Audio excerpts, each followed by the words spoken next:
This is Gesher, the podcast that's bridging the gap between the Jewish and evangelical Christian communities with conversations that matter.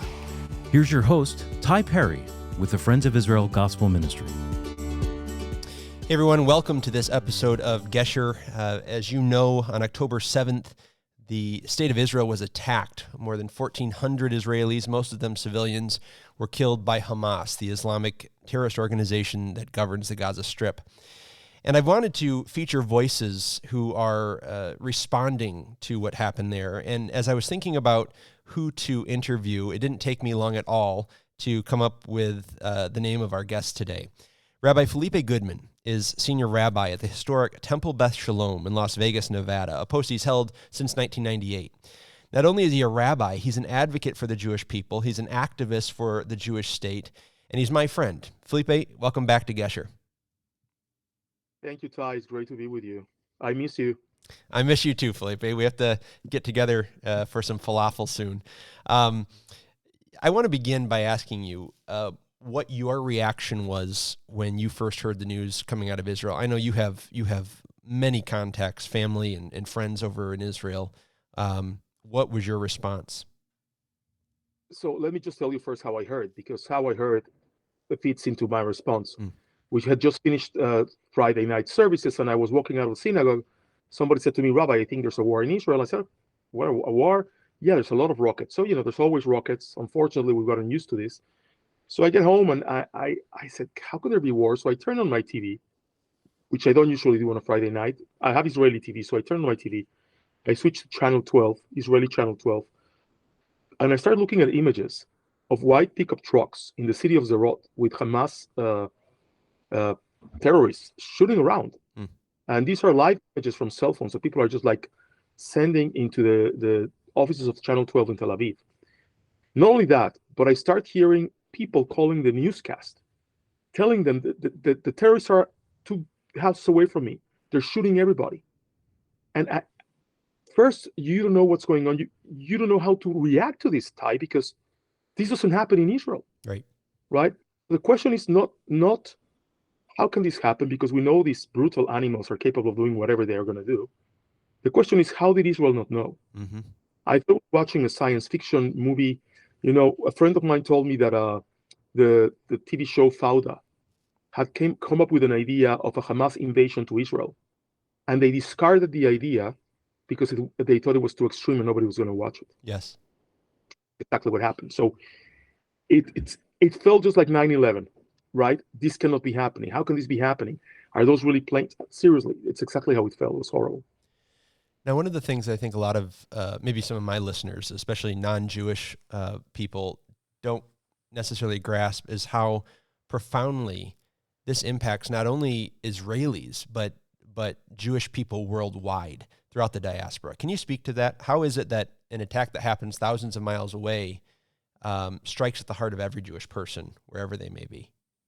Look, it is clear to us that they're not only coming to attack Israel, they're coming to attack the Jewish people. And it's time that people understand that Israel and the Jewish people are indistinguishable from one another. People will try to make believe that one thing is Zionism and one thing is Judaism. Zionism and Judaism go together. Right. There's no anti-Zionism and anti-Semitism. They're both the same thing. So when they attack Israelis, they are attacking Jews. And the problem is that it affected us because we already knew that this started in Israel, but they're coming for us ultimately, right? And so the Jewish community worldwide starts getting alarmed immediately after this happens, Ty. How can we not? And look, a couple of weeks later, look at what's happening in the world. You saw what happened at that airport in Russia. Right. I mean, it's insanity. Yeah. Well, you were saying before we started recording that the response of the non-Jewish community in Las Vegas has been pretty positive in support, but how are your congregants dealing with this?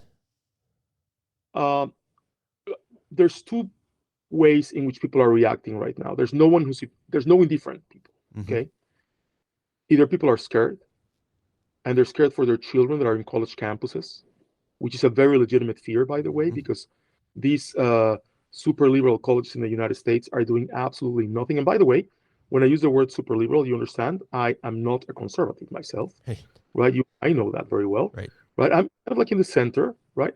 But they're doing nothing in these colleges to stop the anti-Jewish violence. And people are afraid for their children. I'll give you an example. We decided to put out these signs that say, "We stand with Israel." It's a lawn sign, like kind of like the political signs you put in political campaign. And I printed 1,000 of them. We run out of them. But the majority of the signs have gone to non-Jewish people.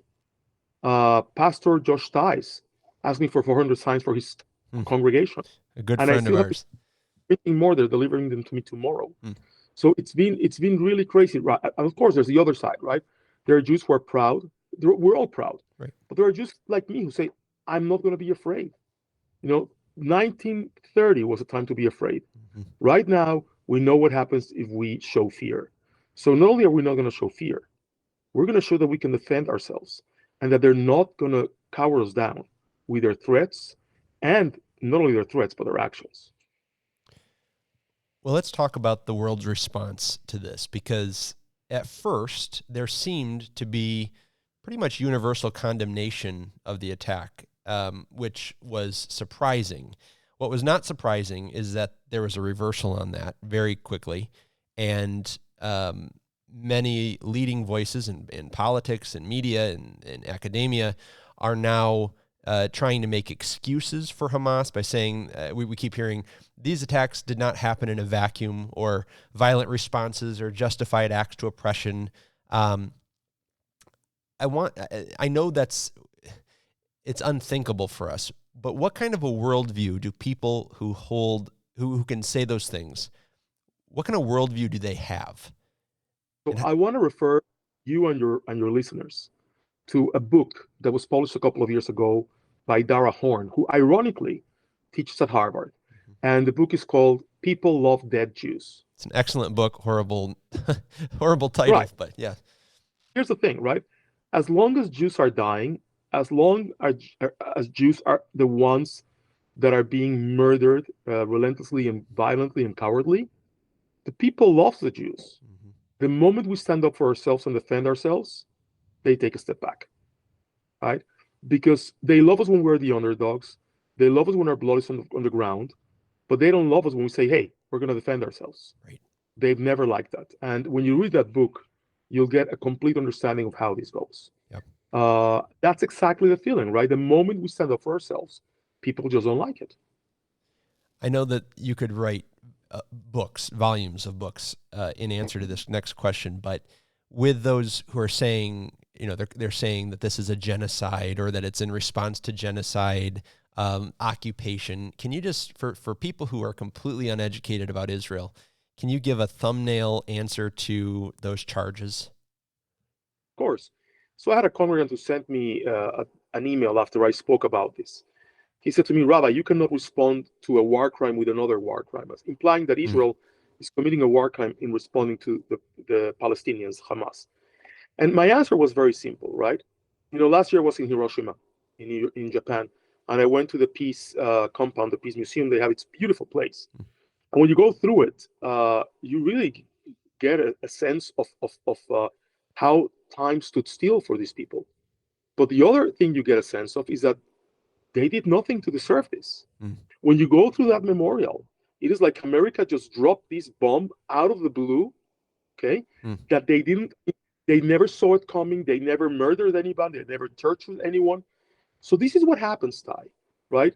People are courageous and valiant when they can murder innocent people without getting a response. The moment the coward stands up and defends him or herself, then that becomes a war crime.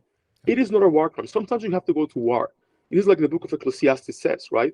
There's a time for peace and there's a time for war. Right. This is like Prime Minister Netanyahu said, our time for war. And sometimes when you go to war to destroy your enemies, there's collateral damage. Tell America to fight a war without collateral damage. Right. That's never going to happen. Tell the Europeans, tell Ukraine, tell the Russians. That's never going to happen. But because we're Jews, right, the world applies a double moral standard to us. That goes along with the theme of people love the Jews, by the way. Yeah. If any other army in the world would have to go to battle with the moral weight that Israeli soldiers do, nobody will win any wars. And by the way, our soldiers watch tremendously what they do, and they watch out for that morality. And that's why so many of them could actually die doing this. It's not an easy thing to do. Well, it's the same with this charge, and I keep hearing this, of disproportionate force. On what planet does anyone who has been attacked care about proportionate force? So what should we do to use proportionate force? Should we go in and decapitate 400 babies? Right. Should we go in, rape 600 women, and kidnap 30 elders, and and mutilate their genitals and behead them and burn them alive? Is that proportionate force? Is that what we're supposed to do? Right. How do you respond to this? Yeah. So because that's what it was, by the way. Exactly. And I want to know your answer. I have an answer based on my own theology, but why the double standard for Jews? Why there are true human rights violators out there who are not held to accountability. They're actually usually on the UN Security Council, and yet the Jewish people are held to a different standard. Why do you think that is? Look, Ty, we're like the canary in the coal mine, right? When the Jewish people struggles, this is the first sign of a sick world. You see it throughout history, right? So people want to see us like, in this perfect picture world where we do everything that we're supposed to do according to what they don't do. They want us to be who they are not. The moment that we do things the way they do, right, they fear that the world's going to come to an end. Yeah. Right? Jews are expected to be a light unto the nations. And trust me, we behave being a light unto the nations. We have that moral charge. But sometimes being a light unto the nations means that you have to wake up early in the morning and kill your enemy before your enemy kills you. Yeah. That's in the top. Well, you alluded to this a little bit earlier, but let's say before the war, did you see any line at all between anti-Semitism and anti-Zionism, or are they? Would you say even then they're completely the same thing? I've never seen a line, Ty. You know that. Yeah. I said is the same thing. It's like when people come to me and they say they hate Israel but they love Jews. It's like saying I love Mexico but I hate Mexicans. I mean, you can't do that. It doesn't go that way. Right. Israel state. It's the homeland of the Jewish people. You cannot love Jews and hate Israel. It doesn't go that way. It can't work that way. Yeah. Let's talk about the quote-unquote humanitarian crisis in Gaza. Do you think there is one? And if so, whose fault is it that it exists? This humanitarian crisis, if it exists, it's 100% Hamas's fault. So they don't have any fuel, right? However, they still fire rockets. So they clearly have fuel for rockets. They don't have any fuel, but they still have a way to illuminate their tunnels and to pump oxygen into those tunnels. And those militants, those terrorists, those brutal animals in those tunnels are still eating while their children are dying above ground. Right? So the humanitarian crisis is not caused by Israel. It's caused by them. Those millions and millions of dollars the world has given them to relieve their burden, they've used for destruction instead of helping feed their people. This is what's going on right now. They had a choice. When we left Gaza, they could have gone the way of Dubai and Singapore. They chose to become Afghanistan. Right. That was a conscious choice. Nobody made that choice for them. They made that choice. They elected Hamas. This is of their own choosing. We didn't choose this for them. This is what the world needs to understand. Do you think this war changes, whether Jewish or not Jewish, the view that there can be a two-state solution? I personally believe there needs to be a two-state solution, right?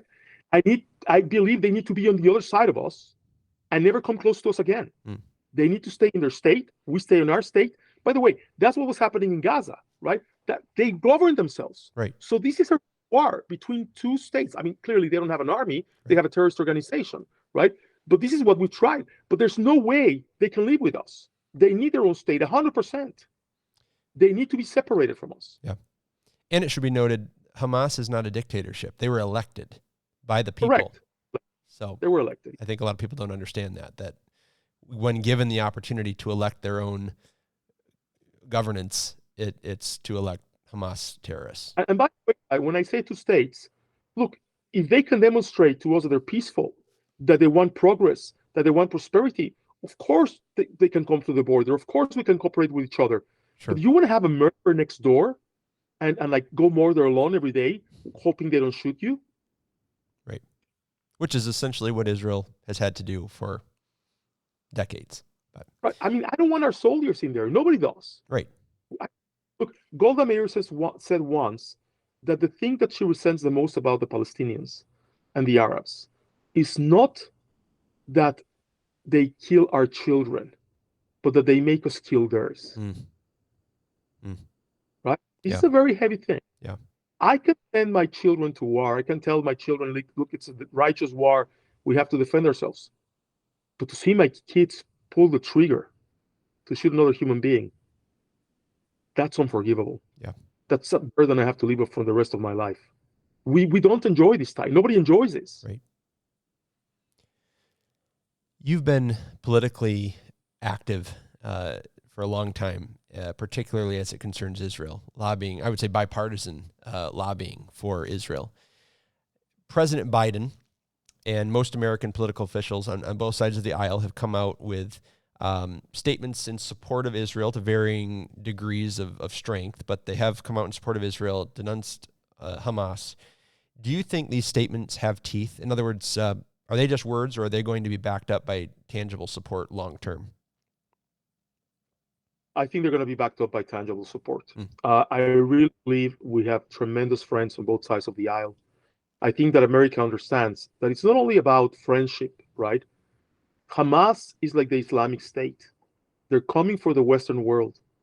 The utmost representation of freedom and justice and liberty in the Western world is the United States of America. That's where they're coming from. I mean, don't think that it's a coincidence that Iranians call Israel the little Satan and America the big Satan. Right? That's not poetic. That's really what they mean. Well, and I think in that same vein, I think believers in Jesus need to understand that, just as you said, Felipe, the Jewish people are always the canary in the coal mine. And who is almost always next in line? They're Christians. I mean, true Christians, not just Gentiles. But look at what ISIS did to Christians in Iraq. Exactly. I mean, whoever does not remember that and is a Christian needs an urgent history lesson. Yeah. Okay. Look at what they did to Christians. We cannot have that happen again anywhere.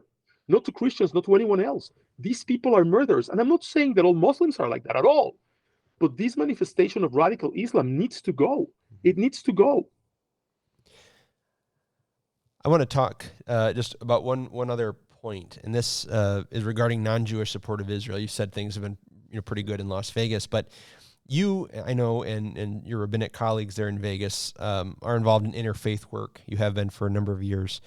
I know that you personally speak out in defense of other oppressed and marginalized people of other religions and backgrounds.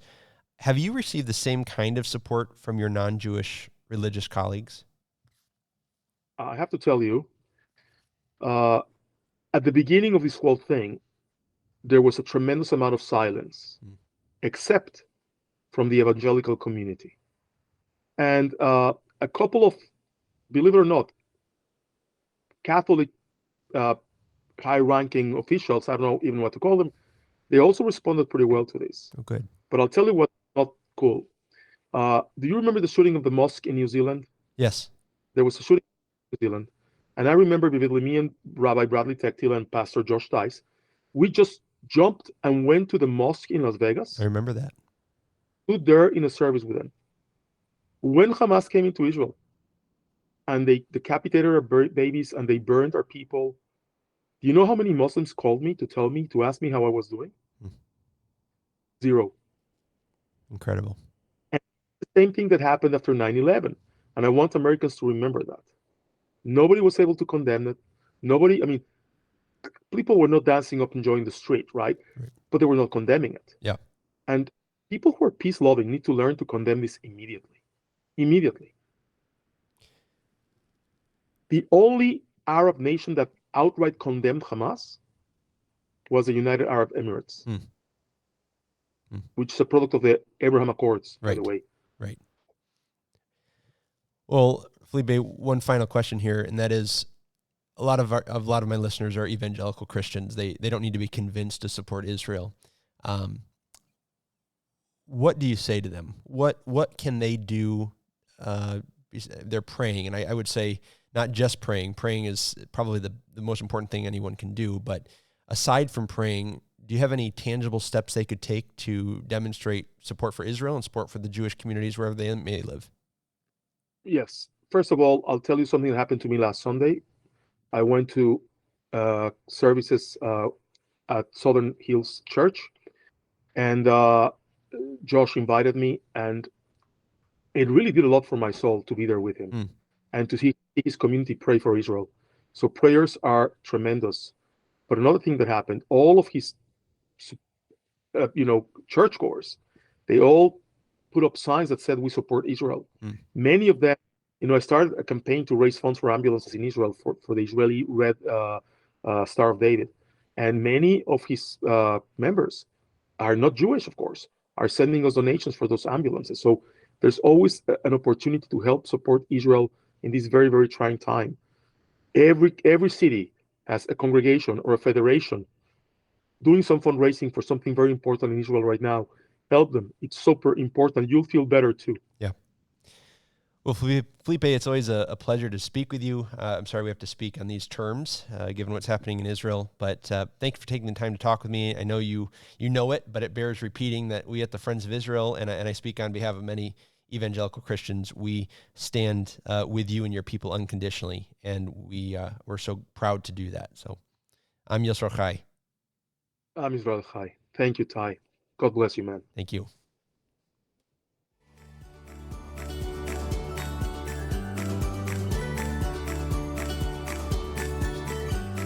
You've been listening to Gesher, a ministry outreach production of FOI Equip, your free resource for learning and engaging with the scriptures from a Jewish perspective.